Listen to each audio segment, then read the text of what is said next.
La parleta. Eso. ¿Qué dice, panas? ¿Cómo les va? Amigos, nos volvemos a ver. Sí, perdón por la tardanza. Pero a veces la OFI llama. A veces la OFI llama y a veces la jefa sobre todo llama y ya no nos permite hacer... No hay como decir que no, ya. No hay como decir que no. A ver, vamos por orden. ¿Qué nos toca primero? Nada, darles la bienvenida otra vez a un episodio bonito de La Parleta.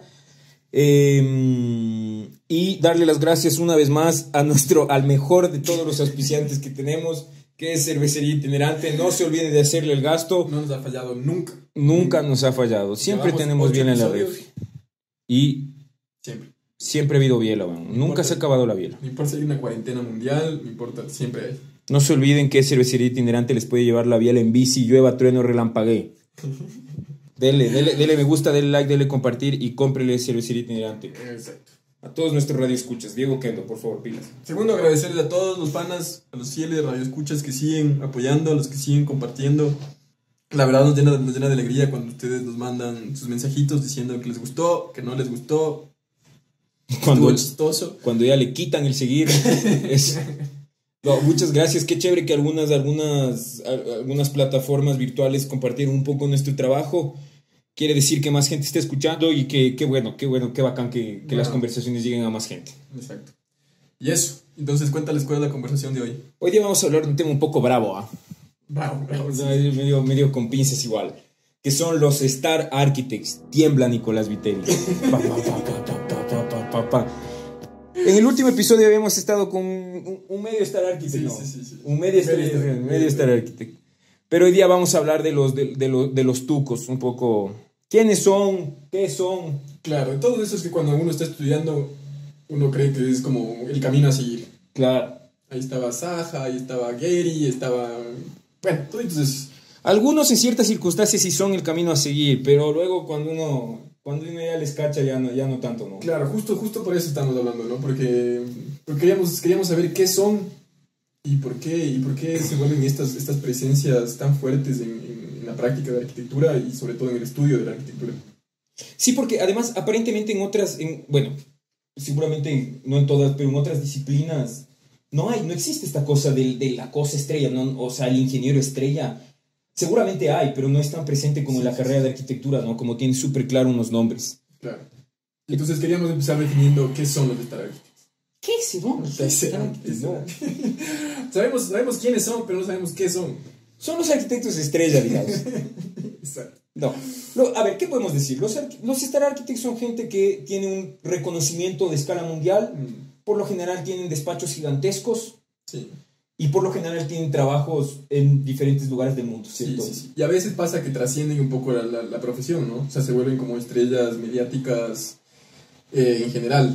Por ejemplo, uno de los que vamos a hablar hoy, Big. Claro. ¿Cómo se pronuncia el nombre? ¿Cómo será? Yo la verdad es que no asistí a clases de danés nunca, así que sabrán disculpar a las personas que saben que es Bral, que es Bejar, que nosotros le vamos a decir Benítez. Benítez Ingles. Entonces el panita... El man como que ha trascendido ya un poco la profesión de arquitectura y ahora es como una estrella mediática de lo sustentable, ¿no? De lo que es bueno para el planeta. Sí. Además que creo que es importante hablar de él, sobre todo porque también es como el Star Architect que nos topa directamente, ¿no? Por lo que tiene proyectos en Quito. Sí. O sea, y claro, no hemos tenido proyectos, digamos, de un arquitecto de esa fama antes, ¿no? Claro. En pleno Parque La Carolina. En pleno Parque La Carolina. Pero bueno, eventualmente vamos a llegar a eso. La cuestión es que, además de esta cuestión de qué son los Star Architects, queríamos hablar de ellos porque son figuras polémicas al final, ¿no es cierto? Siempre como últimamente al menos sujetos a muchísima crítica, ¿no? Sí. O sea, digamos, a mí me parece que antes, y esta es mi impresión, a mí me parece que antes uno tenía que escoger cuál Star Architect quería. Si no era Gary, tenía que ser Kurjas. Si no era Kurjas, tenía que ser Saja. Pero siempre tenía que tener uno que sea como el Star Architect. Y parece que en los últimos años, en cambio, la figura ya del Star Architect como que ha perdido como su valor. Ya como que no es tan importante tener esta figura a la que uno idolatriza. Sí. Y creo que esta cosa es a raíz de la crisis, ¿no es cierto? De la crisis económica, del año 2008 especialmente, ¿no es cierto? Sí, sí, cuando la burbuja inmobiliaria se rompió y nos dimos cuenta que estamos construyendo como si no hubiera... Sí. Nos sobrara el espacio. Sí, porque de algún modo esta cuestión, los Star Architects generalmente eran conocidos por estas obras, digamos, en cierta medida ostentosas o de grandes dimensiones o como muy llamativas, ¿no es cierto? Era normal que se tenga sobreprecio, incluso le parecía competencia a ver cuál de los Star Architects cobraba, hacía que la obra sea lo más cara posible. Claro, claro. Y que tienen esas fachadas que son como de super titanio, que se limpia sola y que habla y tiene sentimientos y tal. Claro. Entonces, creo que a raíz de la crisis, la crisis primero que nada obligó a todos a pensar en los recursos. Y esto creo que más allá de la arquitectura, ¿no? Sí, sí, sí. Un poco, hay que pensar un poco en los recursos y entonces las críticas se agravaron, ¿no es cierto?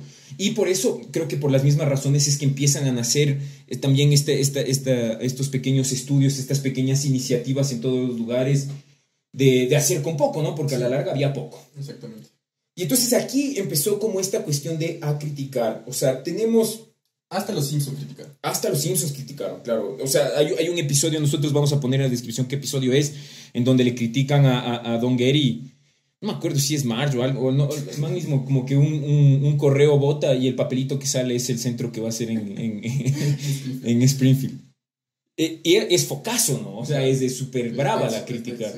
O sea, seguramente el señor Gary cuando vio dijo, pues estos coches son malos. Mentira, porque él fue el que... Él prestó su voz. ¿Ah, sí? Mike estaba orgulloso de eso, claro. Oye, ¿quién entiende a la gente? No, los Star Architects, nadie les entiende. Claro, pero de repente esta figura tiene que adaptarse por lo que vos decías de la crisis. Precisamente, o sea, creo que hay esta cosa de que tienes estás haciendo arquitectura súper ostentosa, estás haciendo como que no tienes que preocuparte por nada y de pronto todo el planeta entra en crisis, las críticas se agravan y entonces creo que la figura se tiene que adaptar, ¿no es cierto? Sí. Y aparece esta figura del arquitecto verde, del arquitecto social. Que no es solo estrella, sino que es verde, ¿cachai? Y social. Y social. Claro.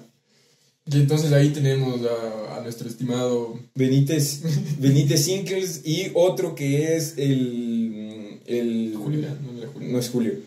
El Alejandro Aravena. Perdón, Alejandro, estás escuchando. Espero que no sepa tan mal el nombre, Julio. Sepas disculpar que no me sabía. Benítez igual. Aparece esta figura que precisamente, creo que los dos tienen, hay muchos más, ¿no? Pero escogimos precisamente estos porque son un poco los que tenemos cercanía. El uno porque es chileno y el otro porque de pronto está construyendo ya ahora aquí, ¿no es cierto? Sí. Y bueno, uno de ellos... Pritzker de arquitectura. Uno de ellos Pritzker. El otro capaz. ¿Será? Y no sé, pues, bueno. No sé, porque el Pritzker tiene este eslogan de a quienes dan los premios, que como decía el crítico del que vamos a hablar hoy, al final no dice nada, ¿no? Sí. O sea, al final es como que el Pritzker sigue siendo una especie el premio casi que se adapta a esta necesidad del Star Architect, ¿no es cierto? El Star Architect tiene que adaptarse a una cuestión y entonces el Pritzker premia esta tendencia, digamos. Sí. Y de esto estamos hablando porque leímos un artículo de Freddy Massad, un crítico, que cuando le dieron el Pritzker Aravena, el hombre perdió la cabeza. Freddy se volvió más malvado de lo que es. Entonces... Freddy perdió la cabeza. Sí, una cosa chévere es como lo que vamos a hablar son un poco recopilaciones de artículos que leímos de algunos críticos. El que más leímos sí fue en este caso Freddy Massad, es un crítico argentino que escribe para algunas revistas. Nosotros vamos a poner los links en la descripción. Sí. Y es súper interesante porque es una crítica súper brava precisamente a Aravena directamente. Y hay otra página web que también vamos a poner en la descripción que hace la crítica Vic, ¿no es cierto? Y la crítica esencialmente es esta cosa de que los arquitectos dejan de ser, más bien en lugar de arquitectos son casi una figura, ¿no es cierto? Sí. Un producto mediático que responde, digamos, a las digamos, tendencias superficiales de la moda de la arquitectura, digamos, ¿no? Entonces él critica mucho esta creación del personaje consciente, o sea, porque dice que ellos están claros de lo que están haciendo y siguen construyendo este personaje precisamente para reafirmar esta imagen y esta cosa que quieren ellos mostrar. Y entonces sí, es pesado el artículo. Es pesado, sí. Vale la pena leer, ¿no es cierto? Entre las cosas más impresionantes que nosotros descubrimos está, por ejemplo, esta cuestión de que el grupo elemental, el grupo que preside el Alejandro Aravena, el Ricardo, pertenece a un grupo que se llama Angelini. Y este grupo Angelini es un consorcio empresarial chileno que, según Wikipedia, es el 10º grupo económico de importancia en Chile. Claro. Copec también está por ahí metido como inversionista y ellos son como la empresa petrolera más grande de Chile. Claro. Entonces, claro, o sea, de primeras ya cuando te enteras de esto sí te choca que sea el arquitecto social el que... Ya, claro. El manco que debía ponerse Coca-Cola Arquitectos, ¿no? Y ahí no se le hubiese cachado. Claro, y entonces ahí es cuando empiezan estas contradicciones que a nosotros nos estaba llamando la atención. Porque... Sí. Claro, en estas críticas habla un montón de los proyectos de Aravena, ¿no es cierto? Un poco de esta cuestión de que son proyectos que están escondidos, según el crítico, de algún modo están como... tienen este discurso de una responsabilidad social, ¿no es cierto? De una cuestión de preocuparse de casi democratizar la arquitectura, pero que sin embargo cuando empiezas un poco a escarbar un poquito encuentras cosas como estas, ¿no es cierto? Que están, o sea, tienen como auspicios súper importantes de empresas que son casi que lo contrario o la antítesis de lo que están diciendo al final, ¿no es cierto? Sí. Y entonces, o sea, pasan cosas, o sea, Massad, por ejemplo, habla de que cuando, por ejemplo, se vuelve el capital privado el que empieza a hacer estas casas a medio construir, ¿qué pasa cuando lo que de verdad debería pasar es que el Estado garantiza la vivienda, una vivienda completa para todos? Entonces empiezan a aparecer estas contradicciones que son difíciles de manejar y que incluso a uno mismo le empiezan a generar conflictos, porque cuando yo hablaba de Aravena con alguna gente, ellos me decían, no, pero es que el proyecto es bacán. O sea, imagínate esta idea, no puedes construir casas para todos, entonces construyes media casa, das a las personas y luego la gente puede terminar de construir ellos mismos. Y entonces, al principio, este eslogan suena como, ya, el man encontró la solución. Claro. Y entonces Massad es muy crítico con esto, porque él habla primero de que no se genera valor a través del tiempo con una vivienda que no está completamente construida y donde es la gente que tiene que ir con sus propios medios arreglando. Entonces pone ejemplos, hay un documental increíble que se pasó aquí en Quito hace poco, que se llama 47 metros cuadrados, que habla precisamente de una de las obras de Elemental, y entonces ahí se ve que sí hay como dice Massad, esta como, él le llama poverty porn, ¿no?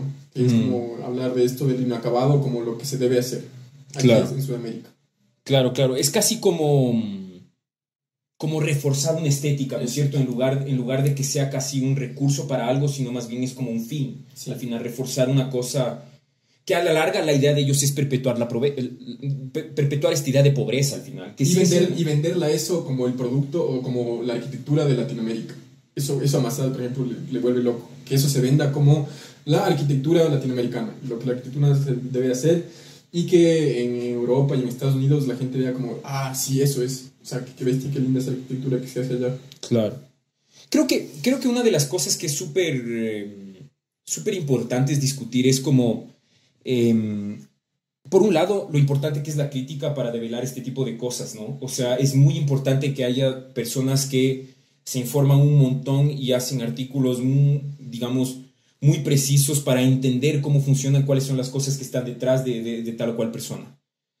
Y creo que la segunda es un poco cuando uno empieza a entender este tipo de cosas, casi que siente, que comprende un poco cuál es esta cosa que le irrita en este caso a Massad, ¿no es cierto? Claro.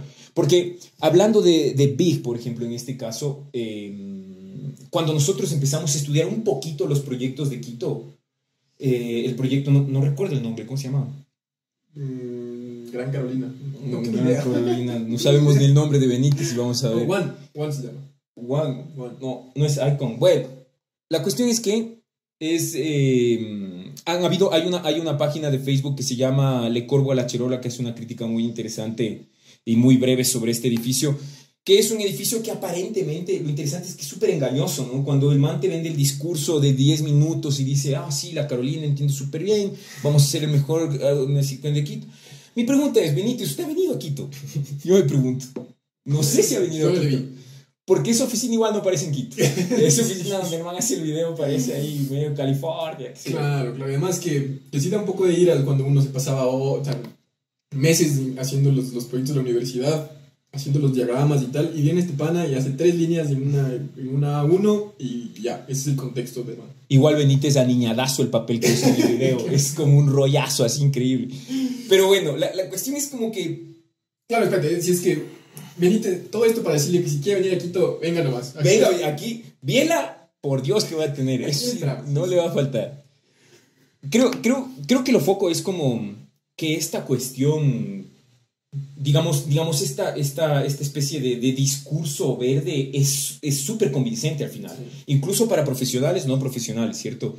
Y entonces creo que es interesante, si uno analiza un poquito cómo es esta cuestión, creo que se encuentra con que si hay unas incongruencias en el discurso al final.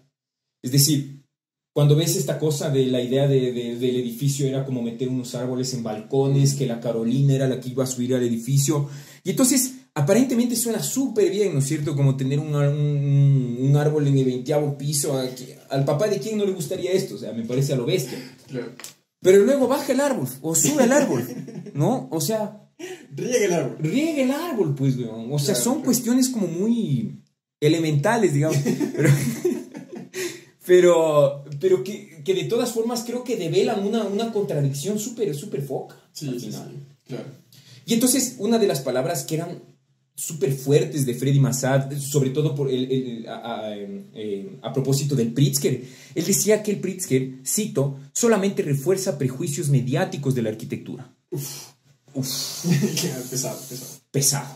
O sea, pesado. Y entonces imaginémonos que el nuevo Pritzker, precisamente porque lo que ahora la arquitectura busca, esta onda sustentable, sea nuestro pana Bjorn Benítez. Es complicado, pensando sobre todo que el pana se acaba de reunir con Bolsonaro hace poco, ¿no? Y Bolsonaro, que es esta figura que en cambio es completamente lo opuesto a lo que él predica. Claro. Bolsonaro en cambio se quiere comer la Amazonía solamente por el capital y por la ganancia económica. Y ya se ha merendado buena parte de la Amazonía. Claro.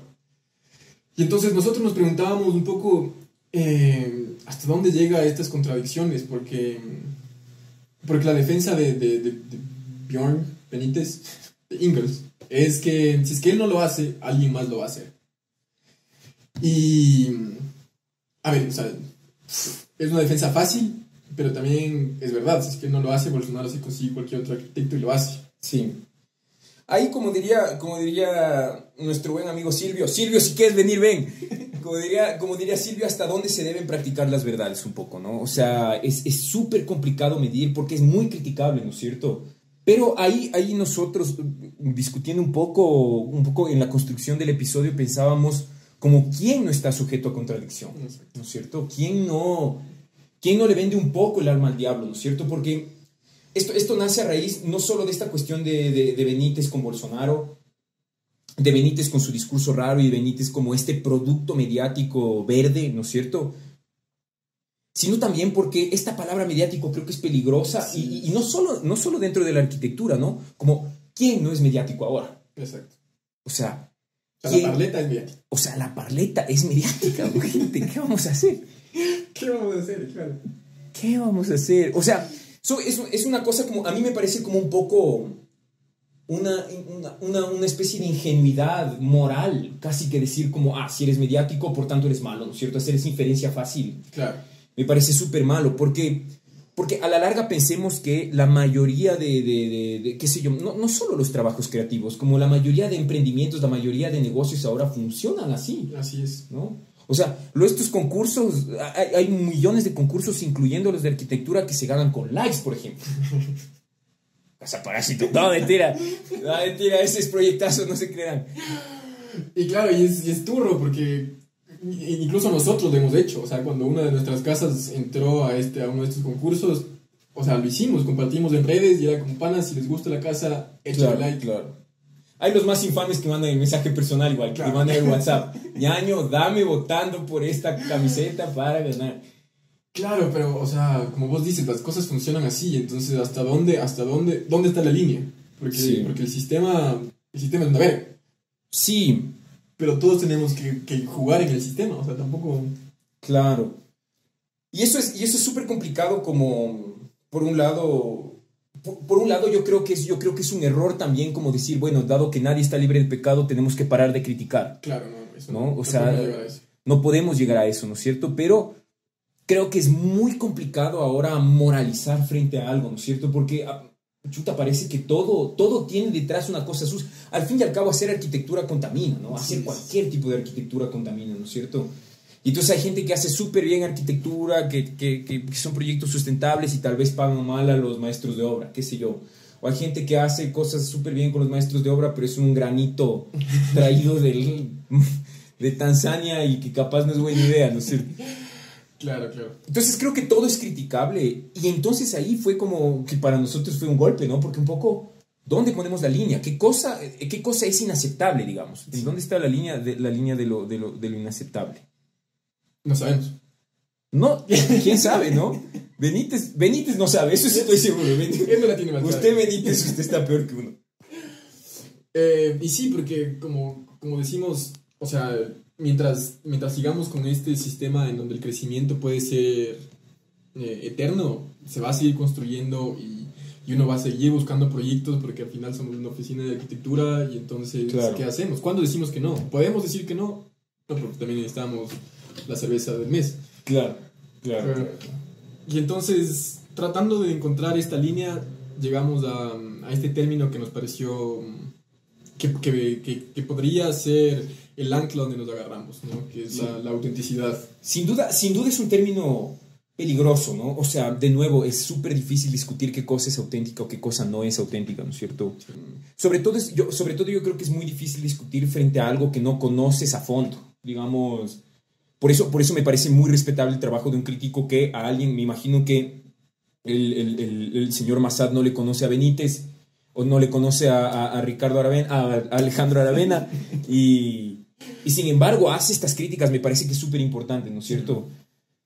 Pero dado que nosotros, no solo los arquitectos, sino cualquier persona que está haciendo cualquier cosa ahora tiene casi que un ancla mediática súper fuerte, como que creo que tener una búsqueda clara, esto que nosotros definimos como autenticidad, creo que hace la diferencia entre que seas un producto o que seas algo con una búsqueda al final. Sí. Que está tratando de llevar eso, o sea, de llevar las cosas como puedes dentro de las cosas que te interesan y dentro de tus propias reglas, que además son reglas que tienen que mutar y que van a mutar en el tiempo y que van a ir modificándose a las experiencias que vos tengas, pero que al final sigue siendo tu búsqueda, porque lo que decíamos, cuando tu producto se puede moldear tan fácilmente a lo que está pasando, entonces ya está claro que... Sí, porque se trata de ceder un poco, ¿no es cierto? Sí.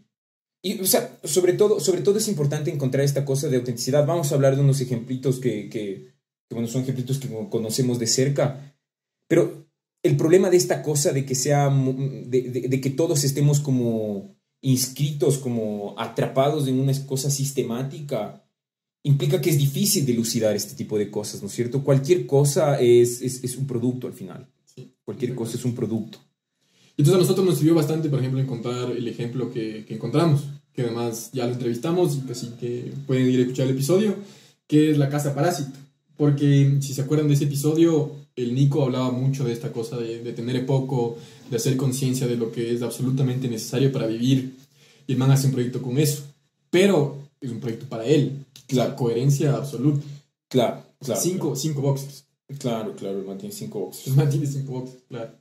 Claro, es impresionante, es súper claro. No siempre puede funcionar así tampoco, ¿no es cierto? O sea, no siempre vas a hacer proyectos para ti, pero es súper potente cuando tú produces una cosa que tiene un discurso y ese discurso se manifiesta en ti mismo, ¿no? Exactamente. Entonces creo que eso es más o menos como nosotros podemos dilucidar algo como una búsqueda auténtica al final. Exactamente. Y porque a la larga, a simple vista, todos van a ser un producto. Otra cosa que fue una experiencia que nosotros vivimos de primera mano fue el proyecto Casa en Construcción. Nuestra primera oficina. Nuestra oficina, cuando nosotros éramos todavía más bebés. Nosotros fuimos a parasitarle la oficina a los panas de Alborde, que estaban desarrollando un proyecto que finalmente se presentó en la Bienal. En la Bienal de Chicago, me parece. Sí, y en la Bienal de Venecia. Vivió en la Bienal. Donde estuvo Aravena. Donde Aravena era el director, además. Y donde Aravena tiembla. Tiembla al borde, tiembla. Pero de nuevo, o sea, ahí nosotros vimos de primera mano las cosas que los panas predican. Claro. O sea, los panas predican pocos recursos. Y entonces los manes resolvían cosas con pocos productos, pero lo resolvían para ellos. Y entonces, no puedes decirle que ellos están haciendo cosas que para alguien más en las que ellos no vivirían. ¿No? Ellos además vivían bien. Además se esforzaban para que las cosas que ellos hacen tengan sentido por cómo ellos viven. Sí. Y sin duda mucha gente no va a estar de acuerdo, ¿no es cierto? Qué sé yo, muchas personas podrían hacer una crítica que el proyecto qué sé yo, perpetúa la precariedad por un lado, no lo sé. Pero lo importante es como esta cuestión de hacer como uno cree que se deben hacer las cosas al final.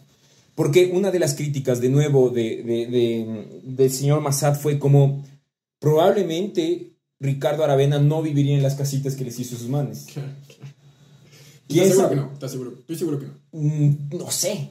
Por eso, si usted nos escucha, señor Aravena, venga a la parleta, cordialmente invitado. Biela no ha de faltar. Claro. Pero en ese sentido, entonces, Casa en Construcción para mí fue como una revelación cuando entendí el proyecto, porque en un solo proyecto los manes hablaban de sistemas alternativos de intercambio. Entonces, no pagaban un arriendo, sino que hicieron como un trueque de su trabajo por el espacio. Crearon vivienda en el centro histórico. Se encontraron un espacio de trabajo donde los manes hicieron casi un laboratorio de experimentación. Entonces los manes, por ejemplo, probaron ahí el techo de llantas que después usaron en otros proyectos.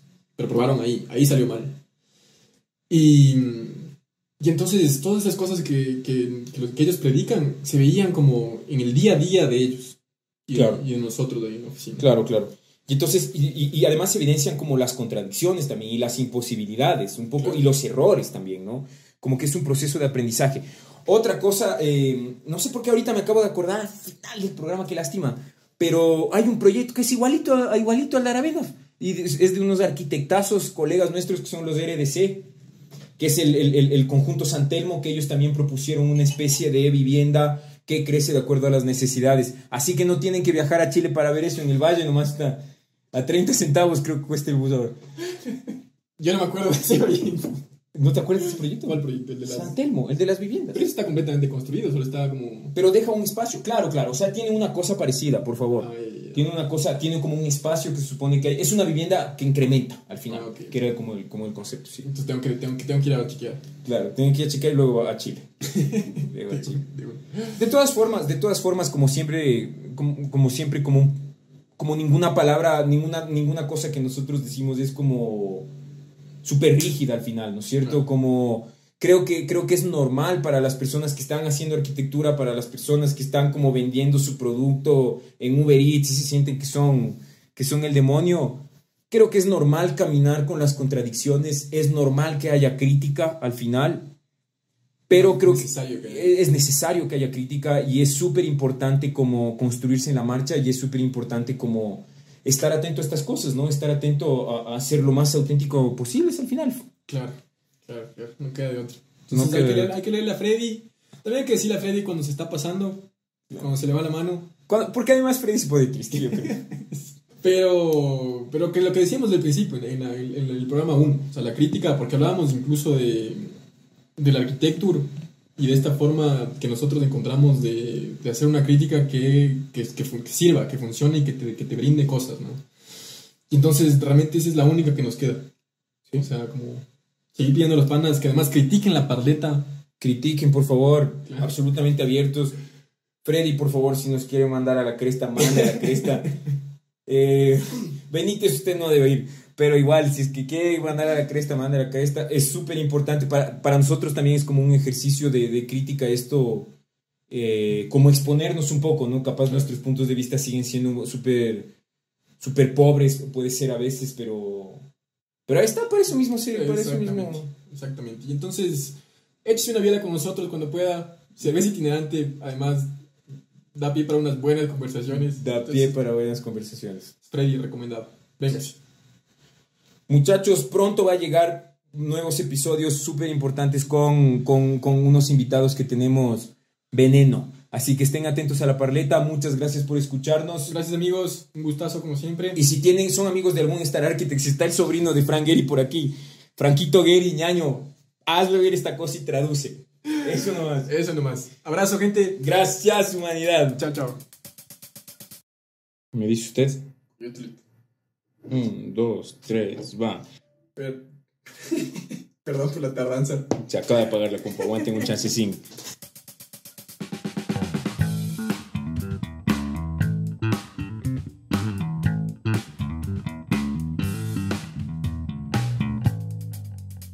La Parleta.